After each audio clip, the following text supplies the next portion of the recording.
Bonjour, bonjour 3e B. Aujourd'hui, nous allons commencer une nouvelle partie du cours. C'est la statistique. Nous allons parler des statistiques dans l'ensemble et on va voir aussi dans cette partie, il y a un vocabulaire aussi pour la statistique que nous allons voir. Là, on va commencer par une première partie. Par vidéo, voilà, et aujourd'hui nous allons vous expliquer un peu, si vous regardez la première phrase, on va commencer par une partie du cours avec une activité pour mieux comprendre, à l'appui. L'ensemble, vous avez aussi une activité en bas, et en fait nous allons commencer, la première phrase, c'est l'ensemble sur lequel porte une étude statistique est appelée population. Alors, on utilise les statistiques pour faire une étude statistique. Une étude statistique, c'est si je veux savoir, par exemple, comment les familles sont composées ou autres. Par exemple, dans notre activité, nous avons les notes d'un quiz sur 20 obtenues par les 40 élèves d'une classe de 4e. Alors, ici, dans notre cas, la population, ici, on parle d'une classe de 4e. Quelle est la population de cette étude? Alors, la population, ici, c'est les élèves de la classe de 4e. Si j'étais en train de parler par exemple de la classe de 3e B de votre classe et j'avais une liste de notes, ma population serait les élèves de la classe de 3e B. Dans notre cas, voilà, c'est souvent je dois me poser la question à qui je m'adresse ou à qui je pose la question. Voilà, si c'est une classe, maintenant c'est la classe de 4e. Alors, la deuxième question, c'est quel est l'individu? Vous trouverez en haut aussi, chaque élément de la population est appelé individu. L'élément, quel est l'élément ici? Voilà, vous surlignez le mot individu et la population au-dessus, surlignez population. Voilà.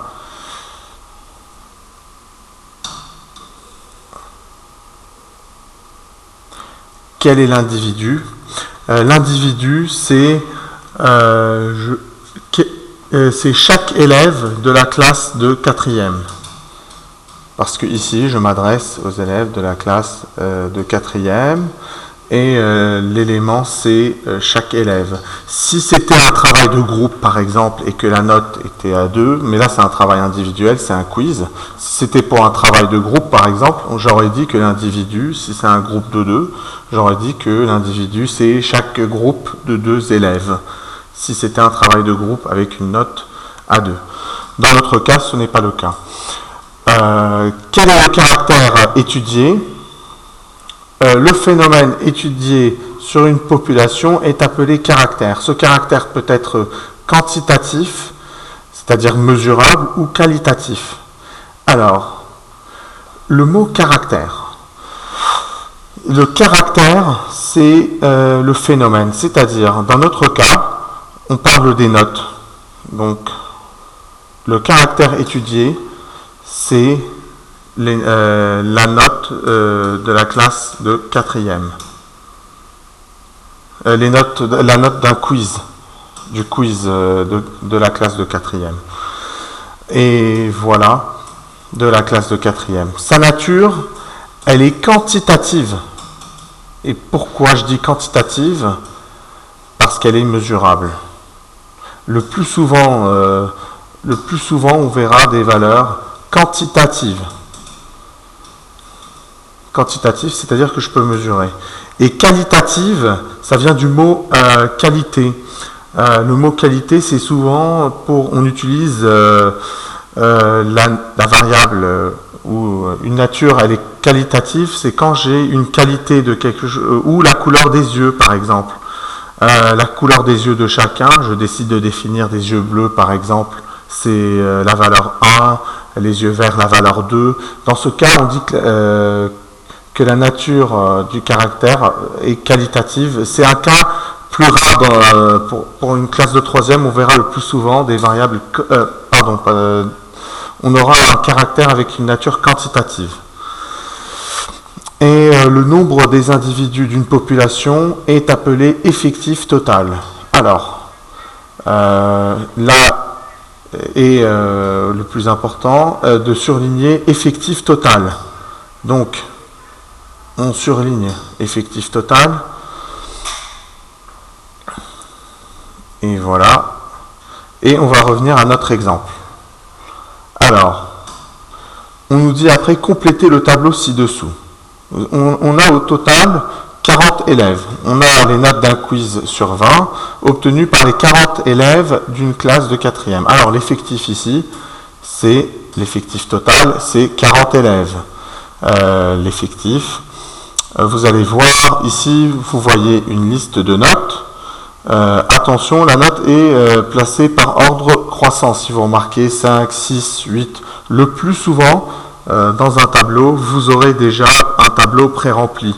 De cette façon, vous avez la note. Vous pouvez avoir aussi les effectifs aussi pré-remplis dans un exercice. Dans notre cas, on doit remplir toute la ligne des effectifs. L'effectif total, c'est 40. Alors, ici, et vous avez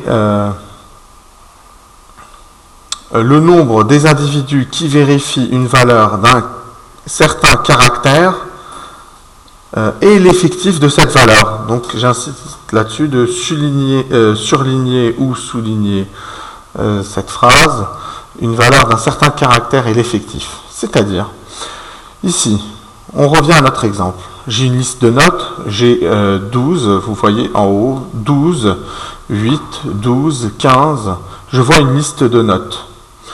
Bon, au total, je dois avoir 40 notes. On me l'a dit dans l'exercice. Et voilà, j'ai 40 notes au total. L'effectif total, c'est 40. Alors, j'ai une note de 5. Alors, quel est l'effectif? C'est-à-dire, effectif de la note 5, c'est le nombre de personnes qui ont eu la note de 5 sur 20. Voilà. De personnes ayant eu la note de 5 sur 20. Voilà.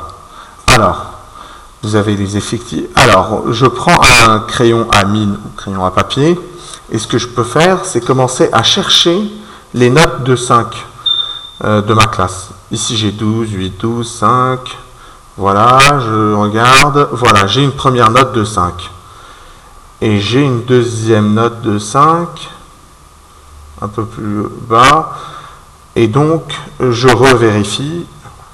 Je peux revoir rapidement que je n'ai pas d'autres valeurs de 5. Donc, je mets l'effectif C2. C'est-à-dire que j'ai 2 élèves de ma classe de 4e qui ont eu la note de 5 sur 20. On revient à notre exemple. Nous avons l'effectif 6, c'est-à-dire c'est le nombre d'élèves qui ont eu chez moi 6 sur 20. Je vais commencer à compter, je regarde sur ma ligne.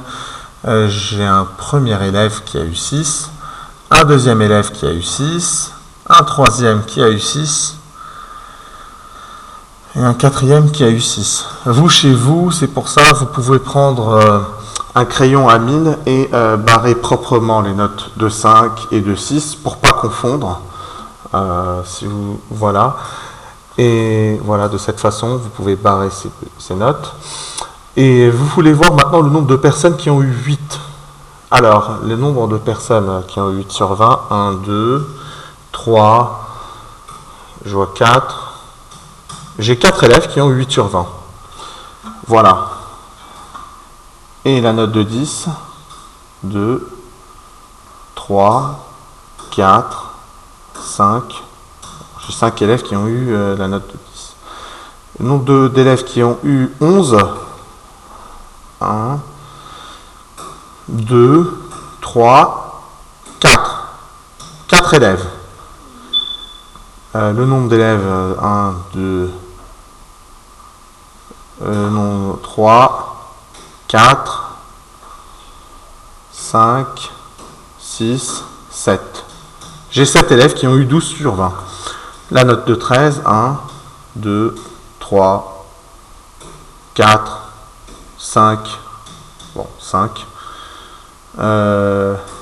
non, 14, 1, 2, 3, 4,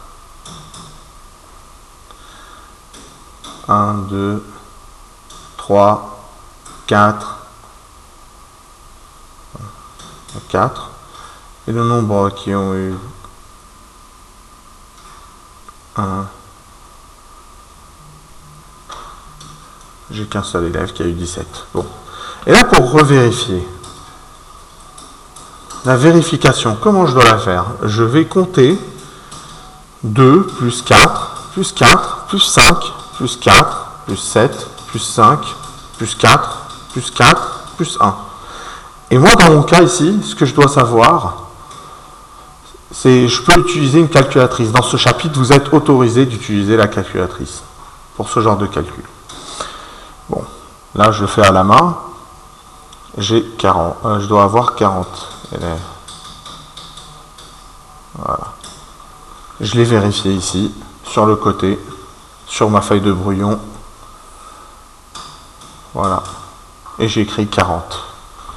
Mon travail est correct pour le moment. Donc, maintenant la partie effectif cumulée, je vais la laisser pour après.